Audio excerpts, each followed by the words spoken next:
Naghanda ako, inabangan ko itong araw na to. Marami silang natutulungan. Maraming salamat po. Umabot sa 1,500 katao mula sa Barangay Manggahan ang nakinabang sa ika-6 na medical mission ng St. Gerard Construction Charity Foundation Incorporated noong Sabado. Ito ay bahagi ng tuloy-tuloy na programa ng foundation. Tumanggap ang mga residente ng libreng konsultasyong medikal, maging ang gamot ay libre, eye check-up at may free eyeglasses, dental check-up, tuli at iba pang libreng serbisyo gaya ng masahe, gupit at may libreng pagkain. Layunin ng SGC na ilapit ang tulong sa mga Pasigueño na higit na nangangailangan lalo na at nais nilang isulong ang pangangalaga sa kalusugan. Ito ay sinuportahan ng mga kaibigan ng SGC na sumama sa nasabing aktibidad. 6 medical mission namin dito sa Manggahan, sa Napico. Gusto namin tumulong kasi ang priority nga namin is health. Minsan ang hirap na bumili ng gamot or magpa-check up kasi iniisip mo yung mga expenses. Samantala dito, pwede namin ibigay ng libre. Masaya po ang puso namin magbigay.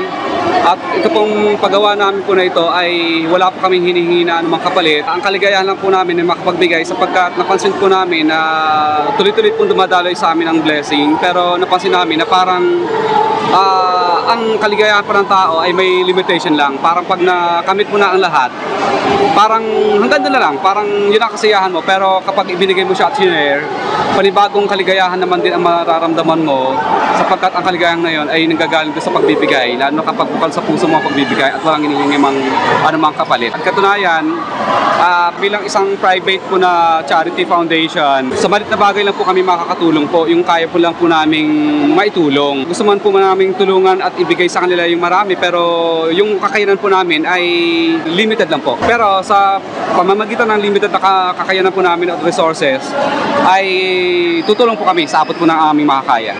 Maliban sa mga benepisyaryo ng proyekto na natutulungan ng mga may-ari ng SGC na sina Curly at Zara Descaya, oportunidad na makapagtrabaho ang handog naman nila sa mga individual na nagbibigay ng serbisyo kada magkakaroon ng medical mission gaya ng mga hair cutters at masahista. Kinuha namin sila para sila din makatulong sa amin at in the same time makatulong din kami sa kanila. Siyempre, pagbigay ng job opportunity.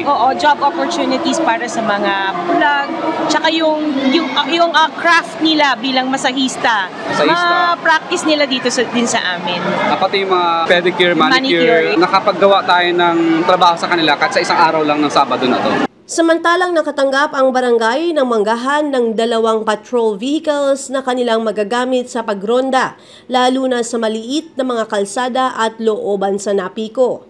Nabatid na lahat ng mga barangay sa lungsod ay mabibigyan ito at ng mini dump truck. Aside po sa medical mission po na dinala namin dito ngayon, ay may dala din po kaming 2 unit ng barangay patrol po na i-donate po namin din sa barangay. At sa Delapas, binigyan namin ng garbage hauler kasi yun ang request nila. Dito naman sa Manggahan, ang ni-request nila is barangay patrol. So yun naman ang i-award namin sa Barangay Manggahan. Lahat po makakatanggap ng gano'n. Yung iba pong mga barangay, isang barangay patrol, isang dump box po. Kasi kadalasan po, yun po ang talagang tunay ng mga request nila, kailangan nila. Kasi marami pong masisikip talaga na kalsada dito sa Pasig na yun lang ang parang magiging paraan para makapasok at hindi mag-cause ng matinding traffic. We're planning to go back. Ini-schedule na namin uli siya. I-give up na namin yung weekends namin, so Saturday and Sunday, para we can cater to more people sa mga barangays nila. At yung mga donasyon namin, maibigay din namin kaagad. Katulad po ng dump box, ng barangay patrol po. Doon sa mga daanan na namin na mga medical mission kami. Kamakailan ay nagkaroon ng foundation ng paraffol at namigay ng madaming premyo. Sinabi ng mga Descaya na magkakaroon ng mas malaking raffle draw sa Disyembre kung saan kaabang-abang ang papremyo. Yung sa paraffle namin, that was for Pasig Day. So, naisip namin magbigay ng konting mga gifts sa mga kapwa nating Pasigueño. So, nagpa-raffle kami. Every medical mission, namimigay kami ng mahiwagang pamaypay. So, yun, sana itago nila yun. And we gave din sa Pride March, tsaka nung araw ng Pasig din mismo. mismo. So nabigay kami ng mga pamaypay. Doon may number sa baba which we will be doing raffle draws. Tapos sa December, mamimigay kami ng motor. So, Yung motor na yon sa December, yung mga grand prize namin, is yung hindi siya ordinary na motor. Motor siya na pangkabuhayan, na pwede kang magtindahan. Alam niyo yung motor na parang kinakabitan ng card. tatlo yung gulong, tapos pwede mong buksan yung mga side, tapos magtindahan ka ng kwek-kwek, o ano pa mga klaseng mukhang social ng konti, na desente, na tindahan, na parang livelihood ang dating niya. yung mga winners, dalhin lang yung mahiwagang pamaypay nila, dalhin nila sa office namin para makuha nila yung mga prizes nila. Actually, yung iba nag-claim na ng prizes nila. Meron kami mga parapol every 2 weeks na yon. 2 weeks, kwentuhan, tapos parapol. Then yung final po niya sa December, doon po yung grand prize siguro. Hanggang mga 5 siguro na pangkabuhay na livelihood ang bibigay namin. Maliban sa medical mission at mga sasakyan para sa mga barangay, tuloy ang iba pang programang hatid ng foundation para sa mamamayan.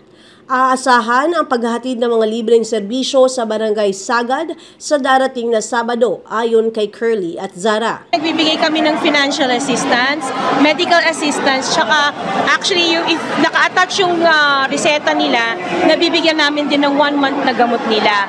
Tapos sa mga solicitations for programs na gusto namin salihan, like yung mga liga ngayon, kasi uso ngayon ng mga liga, so nagsusupport kami sa mga teams all over Pasig.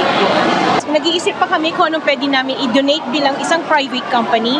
Pero may mga nagre-request na sa amin na mga art materials, papel, which is gamit sa school, which is na bibigay namin. Yesterday, nagbigay ako para sa art classes yata ng mga PWD. So, yung mga bata, gagamit din nun ng mga PWD. Dahil sa mga request na rin po ng ibang mga friend po natin ng mga kapitan at mga kagawad, na kailangan talaga nila yung mga ganong klase ng slim na mga sasakyan. Kasi karamihan po ng lugar dito po sa Pasig, mga kalsada, looban. So pag barangay patrol na mataba at malaki, kadalasan po ay hindi nakakapasok sa mga looban. Kapag may basura na hakotin sa looban, hindi po makakapasok kasi ang sikip. Pero dito po, pwede po siya makapasok. Pang-anim na namin na barangay to, Barangay Manggahan Napico, napaka-warm ang welcome dito mula umpisa hanggang pagdating namin dito. Nakakatuwa ang mga tao dito. Talagang all-out effort na batiin ka, kamustahin ka, nagpapasalamat sila sa mga serbisyo na binigay namin. Next Saturday, pakiabangan kami. Follow nyo po yung page namin, St. Gerard, Kuya Curly and Ate Sara. Mag-a-announce kami dun sa mga page namin kung saan kami. Pero for next Saturday, nasa Barangay Sagad kami. For other barangays that wish to have a schedule para sa medical mission, please lang po, pwede kayo mag-send ng letter or request para makababa kami sa mga barangay nyo for the medical mission. Nakakatuwa kasi sobrang daming tao. Hindi namin expected na ganito hanggang itaas, punong-puno siya ng tao. Thank you po sa kapitan po ng Barangay Manggahan. Marami pong salamat sa pagsuporta po ninyo at pagpapatuloy po ninyo na maitupad at maipahatid po namin yung aming charity foundation dito po sa inyong barangay. At salamat din po kay Kagawad Malilay, kay Kagawad Steve De Asis po. Yes, for assisting. Sila po tumulong at nag-assist po dito sa amin. Yes. Maraming salamat sa pagpapagamit po ninyo ng inyong barangay multipurpose hall. Salamat ng salamat po dahil alam ko pong mahal po ninyo ang inyong kabarangay, kaya talagang winelcome nyo po kami dito para kami po ay makapagbigay po ng kapirasong tulong lang po. Mga tao na nangangailangan. Maraming po salamat. Nilinaw na mag-asawa na ang dahilan sa kanilang patuloy na medical mission ay ang layuning tumulong at hindi ang sumabak sa politika. Kami po, masaya lang po ang puso namin. Yes. Opo, hindi pa namin iniisip yan sa ngayon. Right now, wala kaming masasabi tungkol dyan kasi ang priority namin is because of the medical mission to Pagtulong lang focus muna. on Pagtulong health lang po. and sa pagtulong sa mga kapwa namin Pasigueño. We've been doing this naman sa ibang lugar. Hindi lang, kasi when you help, you don't really have to broadcast it. So ngayon, kasi may medical missions dito sa Pasig, kailangan namin talagang i-announce na may mga medical missions po kami. Yun. Inspiration namin dito, mga anak namin. Siyempre, we have 4 kids. Ginagawa namin to para matuto din sila kung paano, kasi money doesn't come easily. No? So, kung paano pangalagaan at paano tumulong. Kung kumikita ka, kasi daddy ko, ang katwiran sa amin ng daddy ko, kumita kayo na malaki o maliit, tumulong kayo sa kapwa nyo. Kaya ito, ginagawa namin mula noong pa, 2016 pa. Yun. Even without the medical mission, madaming pumupunta po sa office. Hindi lang ito ang pamamaraan namin tumulong. Madaming nagsusolicit, madaming naghihingi ng financial assistance, medical assistance, which we are pacifying up to now. Pati gamot namimigay din kami sa office namin. Lubos ang pasasalamat ng mga kagawad sa handog ng Charity Foundation sa kanilang kabarangay. Sinabi din nila na ang mga donated patrol vehicles ay malaking tulong sa kanilang barangay para sa mas maayos na pagsiservisyo sa lugar. Napakahalaga po nito sa amin dito sa aming barangay dahil ang dami pong nangangailangan ng services dito sa aming kabarangay. Kaya laking pasalamat po kami na binabaan po kami ng St. Gerard.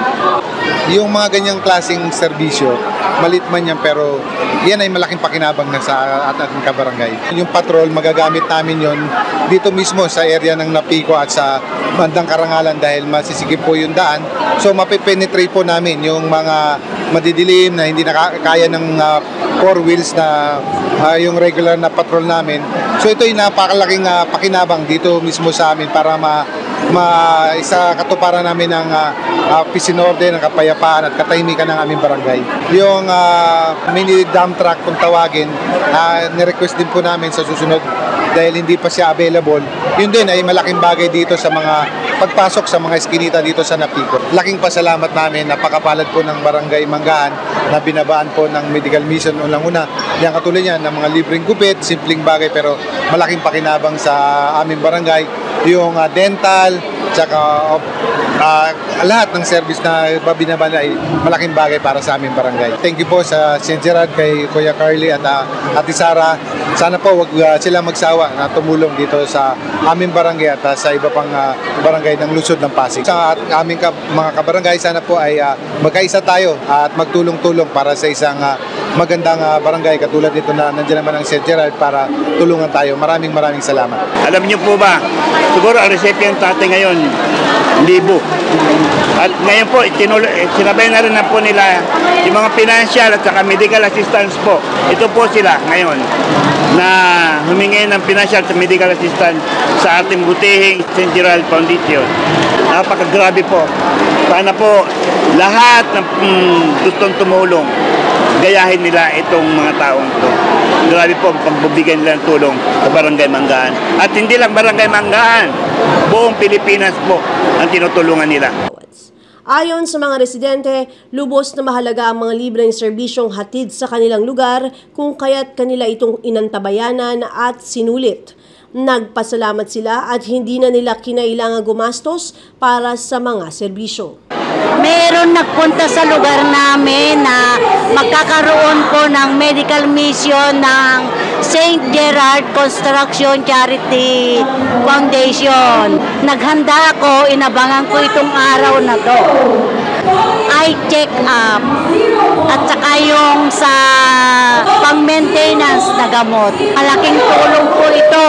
Marami na siyang natutulungan na barangay kasi napapanood ko sa live itong ng St. Gerard. Maraming salamat po sa St. Gerard Construction Charity Foundation sa tulong na naibigay niya sa mga tao rito na kagaya ko na nangangailangan din ng mga ganitong tulong. Ako'y nagpapasalamat sa tulong na binibigay, nakakatulong ito sa sakit ko.